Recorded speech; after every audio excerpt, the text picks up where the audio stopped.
السلام عليكم ورحمة الله وبركاته صاحبتنا كحران channel keena dhamaantiin soo dhawaada saaxiibayaal caawa iyo update ugu dambeysay ama qodobada markaa u xiisaha badan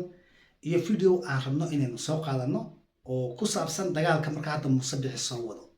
iyo qabanqaabada ballaaran ee uu markaa ka wado gebiyahanba goboladii bariga ilaa iyo Togdheer oo uu rabo in uu markaa shuf beeliyo ama uu soo dagaal geliyo ama uu kuba baabi'iyaba beeshii habar jecel inta ka hartay ama dagaaladii uga soo hartay oo video markaa cadeymo badan aynu ku hayno ama aynu ku aragnay oo aynu soo qaadanayno Suldaan Dubbad qaal oo arrintan ka hadlaya oo waliba isagu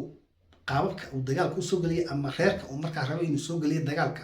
Muuse Bixi isagu cadeeyay oo dhahay waa beeshii anigu aan ka dhashay ee habar jecel oo waliba lafo hoose iyo kuwa hoose u sii kala qaaday oo dhahay intii hartay ayaa uu hadda rabaa inuu dib baabiyo markaas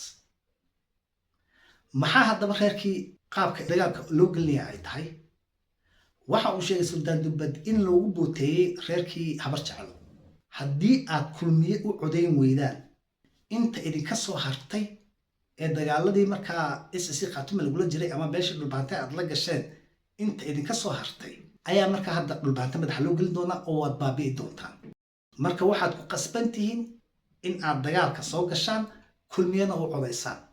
Suldaan Dubbad waa yaabay marka war haddii ay inta idin cadeeyeenba sidee ayaad ku fahmi weydeen inta hore marka ay idin sheegeenba in iyagu idinka laayeen ama Muuse uu markaa reerkiinii baabi'iyey maantana intii soo hartay uu idinku booteynayo inuu idinku baabi'in doono marka dagaal ay Khaatume isid aad la gashaan marka reerkii ma waalan yihiin maxaa ka qaldan balse meeshii waxaa muuqata iyagu maanta inay horkacayaan Muuse Bixi oo dagaalkiina ay rabaan inay galaan ilaan haddii ay ogaadeen ama ay og yihiinba in dhibaato uga timid dagaalkii oo maxaabiista markaa maanta magaaladii Laascaanood ku xiran in ay tahay iyaga saraakiishoodii xitaa ugu waaweyneen iyo ayaga raggoodii markaa u joogay oo wax la laayay iyo wax la qabqabtay markaa laga dhigay oo maxaabiis ahaanna hadda loo hayo iyaguna dhibaatada ay marka maanta ku sugan yihiin ay og yihiin Muuse Bixi intuu u yimaado horta dhulkooda kuma boodboodeen oo ma dhaheen dagaal baan idin diyaarinayaa ayagoo og tii ku dhacday labadii sane marka lasoo dhaafay hal maalin Muuse Bixi miyaa uu tacsiyadeeyey miyaa uu dhibaatadooda la qaybsaday dadkii laga laayay ama xaasaskii askartoodii qabtay markaa la laayay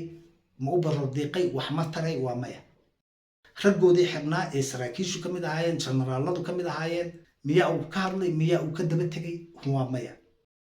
maantana marka waxa uu rabaa intii sii hartay in uu shuf beliyo oo uu baabi'iyo balse nasiib darradu waxay ka taagan tahay waa mid ay ayagiiba markaa diyaar u yihiin in dagaal kale la geliyo oo ay ku baaba'aan meeshii marka qof raba inuu baaba'o ma cid ayaa ka celinaysa waa maya waa socda oo gal un balleey markaa ama ku baaba'a ama iska daaya ilaan ayagii ayaaba diyaar u ah bal haddaba Suldaan Dubbad qaal iyo reerkiisa isagoo markaa horeyna ugu soo daalay boqolaal jeerna la hadlay maantana ay rabaan ama Muuse Bixi uu rababa in uu ayagii dabgeliyo intii hartay beeshii habar jecel marka ka nooleed ee ka hartay dagaalkii markaa ka badbaaday in uu baabi'iyo iyo waxa uu ka dhahay in uu mar labaad u digayo reerkiisii iyo inuu leeyahay haddaad joogi weydeen hayahe socda marka ku baabaa bal asla daawana Suldaan Dubbad qaal reerkayga wuxuu ku saabsan yahay sida taytalka ku aragtaan ninka korandha khulub bixi wareegaalaysanay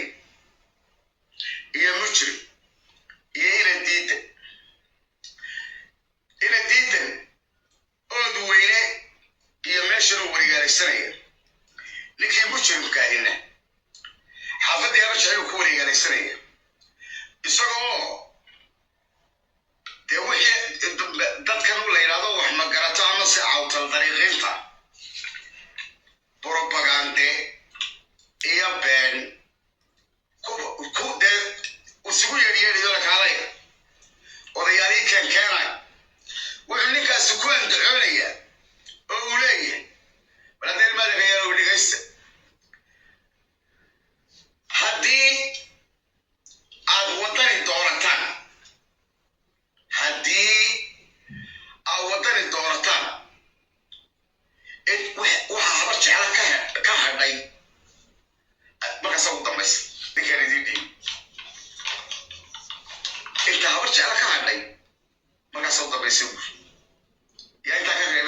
سؤال جوابي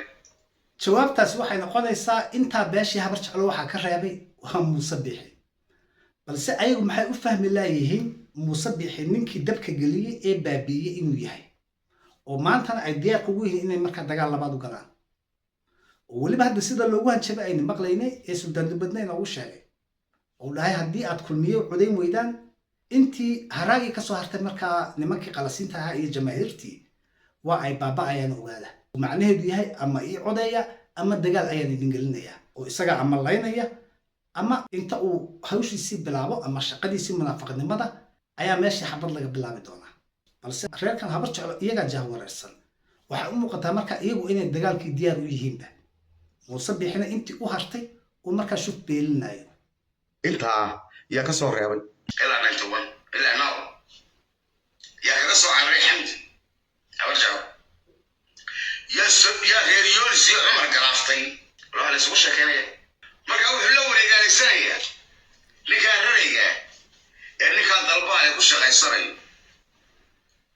ninkaan rarayga ee weliba raraynimo intuu ka tegey ayaa wuxuu yahay biyomadaadiye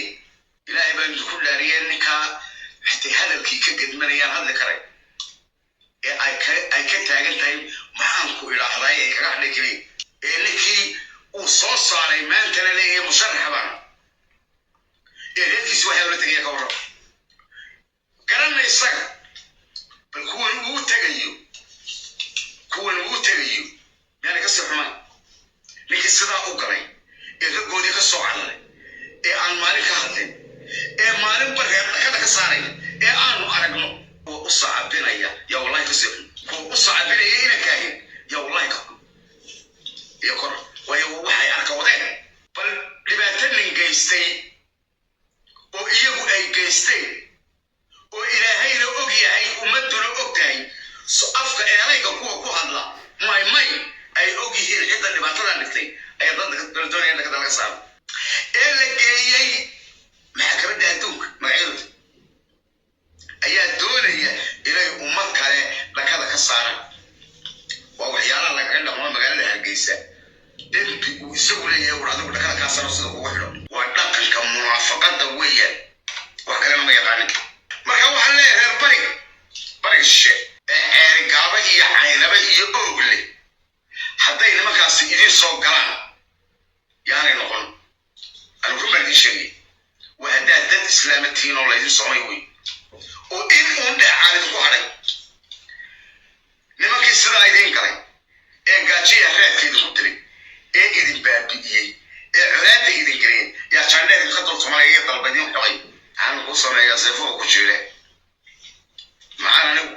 kuu sameeyaa si walba kuula hadla si walba wax idinku sheegay ummad aan nolol doonayn oo meel ay u socdaan aan doonayn oo waxa ay qabsadaan aanay doonayn oo meel ka jeeda iyo ujeeda toona lahayn yaa intaa la hadlayn yaa ayaan intaa way u sheegayna markaa mujrimkaayo waxaan leeyahay satellite baan kugu haya satellite yaa wallahi kugu haya ayaan daradaada iyo daciifnimadaada intaad habar jeclo baabi'isay oo rugtay ayaad leedahay baaqigii hadhay ayaa maanta iyagana iskaba raacinaya weli ka ilbixi waaye goorta ka ilbaxaya saanu ma garanayo video halkaas ayaan rabaa inaan kusoo gabagabayno iyo suldaan dubad inaan kusoo dheeraado ma rabno balse muhiimadda hadda waa inu fahnay ninkii muuse biixi ahaa iyo ninkii inanka ahin ahaa socdaalkan ay hadda bari ku marayaan sidaynu horeba markaa uga warhaynay waa mid hadda siduu suldaan dubad sheegay ilaa ceerigaabo ilaa iyo og inta ay markaa beeshaasi degan tahay in dagaal la geliyo horeyna waa aynu uga hadalnay muuse biixi inuu rabo dagaalka mid dhinacan ogna ka socda dhinacan bari ee markaa ceerigaabana toos uga bilaabma markaas oo la isfarsaaro dagaal xubna oo markaa meesha ka dhaco muhiimadda kaliya ee markaa uu muuse biixi ugu socdaana ay tahay inuu isagu markaa waqti dheer uu xukuumaddan sii wada uu helo ama kursigan uu sii fadhiyo marka reerkii habar jeclaha sida hadda ii muuqata suldaan dubadna hadalkiisa aynu ka dareemayno iyaguna labadan beriba ay social media ugu mashquulsanaayeen waxaa cad inay rabaan inay mar kale intii ka hartay lasoo dagaalgeliyo oy baaba'aan dagaalkan Muuse Biixi hadda uu diyaarinayana ay markaa kasoo qayb galaan haddii ay marka taasi dhacdo oo ay inta Muuse Biixi iyo Ina Kaahin arrinkaa ka yeelaan dagaalkiina ay markaa soo galaan mid iyagu markaas u daran oo ay ku baabi'i doonaan bay noqonaysaa ilaan mar walba ayagaa leeyahay war jooga war isdajiya war dhulkiina ku ekaada maanta kuwan marka joogay ee saraakiishan laga haya xabsiyadii laasacad ku jira taas mid ka daran marka inay dhacayso isweydiin ma laha ilaan nin baa ku shaqaysanayo madaxii ka haysta mana fahmaan mana gartaan war ninkani waa idin baabi'iye oo weliba ugu caddaynay u sheegay haddii aydan ii codayn dagaalkan aydan gelin intii soo hartay ama haraagii jamaahiirta ka soo haray ayaan baabi'inaya ayuu taagan yahay iyagiina waayahay ayay leeyihin inay galaan dagaalkii ay rabaan bal ka warrama so waxa la yaaba maahan videogan halkaas ayaan kusoo gabagabaynayaa wixii update ka yimaada iyo wixii kusoo kordhay insha allah waa arki doonaa intaan videogan iyo video lamida ku kulmayna waxaan idinkaga tegayaa wassalaamu calaykum waraxmatullaahi wabarakaatu